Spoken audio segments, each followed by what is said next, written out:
L'Albanie, située dans le sud de l'Europe, ce pays des Balkans composé de 3 millions d'habitants et frontalier avec le Monténégro, le Kosovo, la Macédoine et la Grèce, eh bien c'est dans sa capitale à Tirana que s'est rendu le prince Albert II dans la semaine pour une visite officielle. Le souverain a tout d'abord été reçu par le président albanais, Ilir Meta.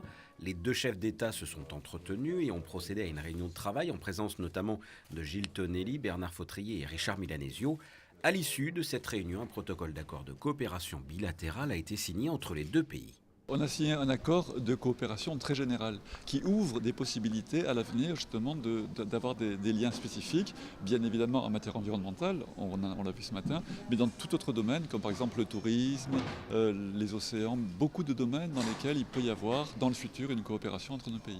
Autre volet environnemental cette fois et autre signature durant ce déplacement, un partenariat financier de 45 000 euros au profit de la seule aire marine protégée du pays, située dans la région sud. Signature entre l'Agence nationale des aires marines protégées, représentée par Bernard Fautrier, et l'ONG Flagpine.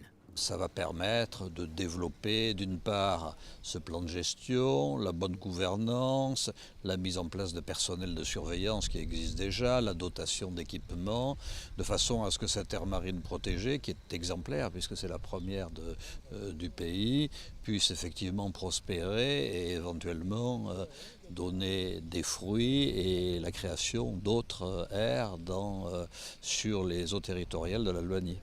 Durant ce déplacement officiel, le prince Albert II a rencontré le premier ministre albanais, Edi Rama. Le souverain a également déposé une gerbe devant le monument Mauser Albania. Le maire de Tirana a ensuite remis les clés de la ville au chef d'État monégasque. Et enfin, pour conclure, le prince Albert II a reçu lors d'une réception la médaille du drapeau national albanais, la plus haute distinction du pays.